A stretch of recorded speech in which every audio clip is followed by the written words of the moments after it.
Okay, here we have a fairly famous counterpoint. I've written out the first half of the counterpoint, and I'm going to write the second half in as we go, and the cantus firmus I've written all in. This is from the book Gradus ad Parnassum. Sorry, my Latin pronunciation is terrible. By Fuchs, who we're going to talk more about in just a second. I'm going to give you a little history of him. But this is like he literally wrote the book. And the book is Gradus ad Parnassum. So this is the book on counterpoint. This is where all these rules and the species stuff comes from. So this is one of his examples of fifth species counterpoint or free counterpoint. So let's analyze it. Let's look at it. Note here that we're in treble clef. So we have two treble clef lines. And we're going to hit a couple interesting things here. So D to A. And let's just label our stuff here. F to A. That is, a third. And F to D. So that would be a 6.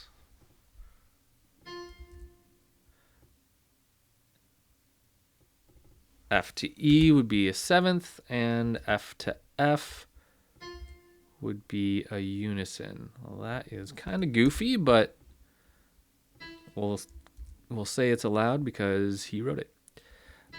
E to G is a third. E to F is a 2. E to E is a unison. And E to G is a third. Let's make those less goofy. D to F is a third. D to D is a unison. And D to D is another unison. Let's call that 8. G to D is a 5th.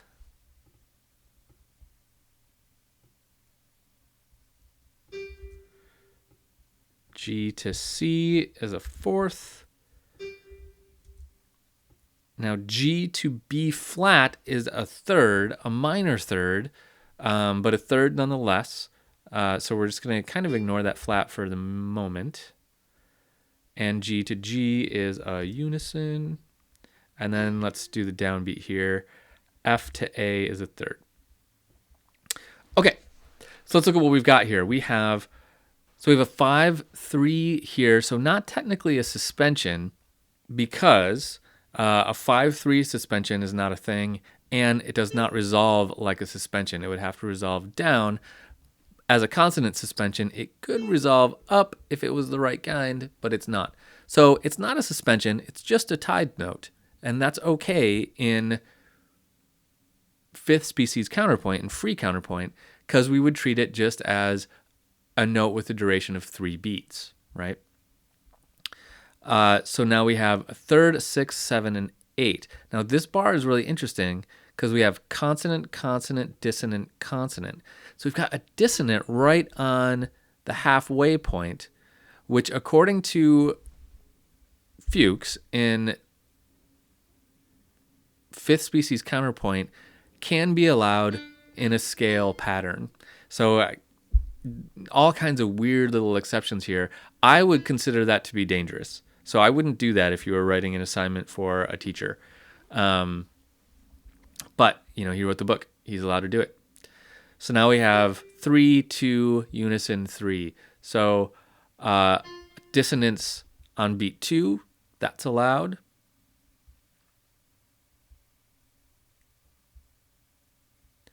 Over here, 3, unison, octave, all consonants actually. Big consonants skip here.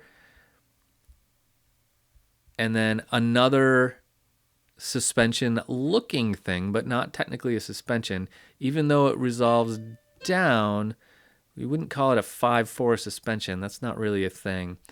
Or 8/5 suspension. That's not a thing either. So the cantus firmus hasn't set us up to do a suspension, at least not with those notes. So a dissonance here on the second beat, and that's it. Okay, now let's keep going. So what he does next is we're going to go up to a B and then a C.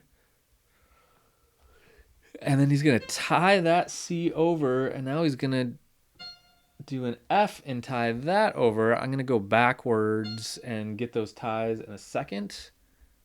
And we have some eighth notes popping up.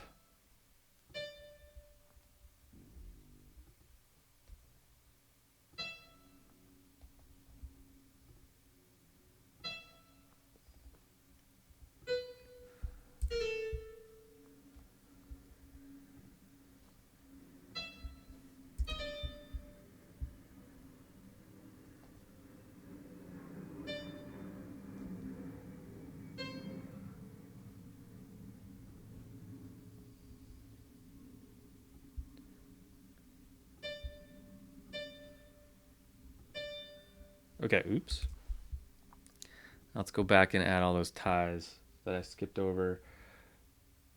C, F, E, D, and D. Okay. Now let's look at what we've got here. So we have a third, F to A. On beat 2, we have a fourth. And beat 3, we have a fifth.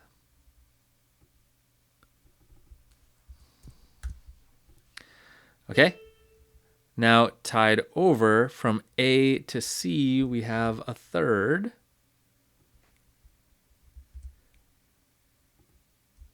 And then we have, oops, A to F is a sixth. And now we have G, I'm mixing up my clefs again. G to F, which is a 7. And then down to a 6.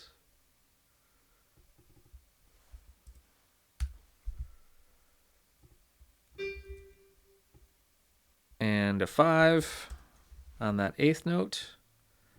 And then back to a 6. And then down to F and E, a 7th. Wow, man, this one is weird. F and A is a 3rd. F and D is a 6th. G to D is a 5th.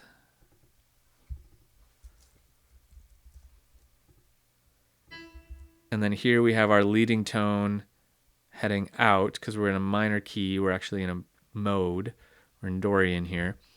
But G to C is a 4th, we're going to call that, and then to an octave.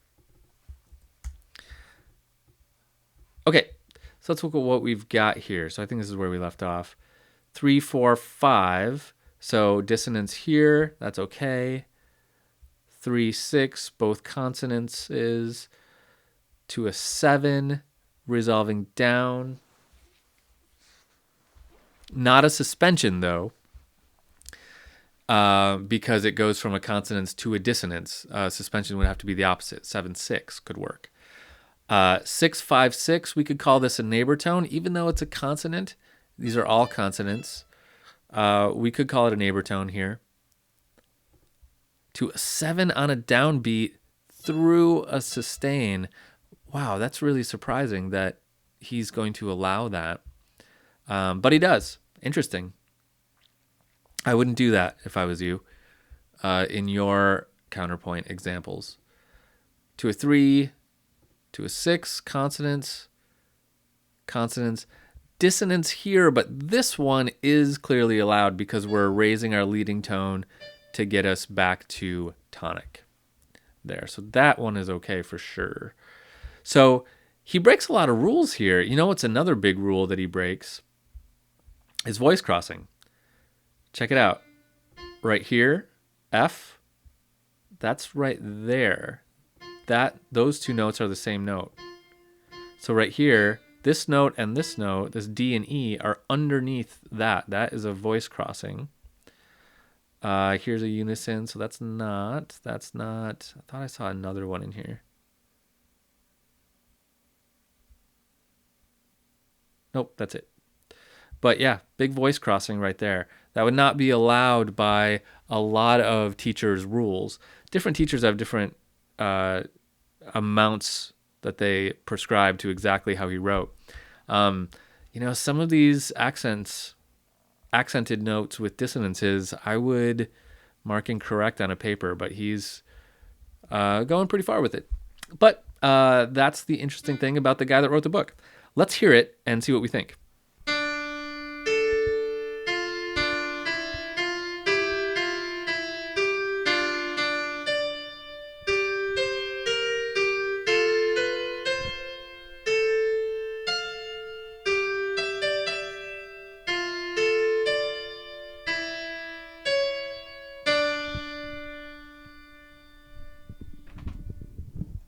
Interesting. It sounds very Bach.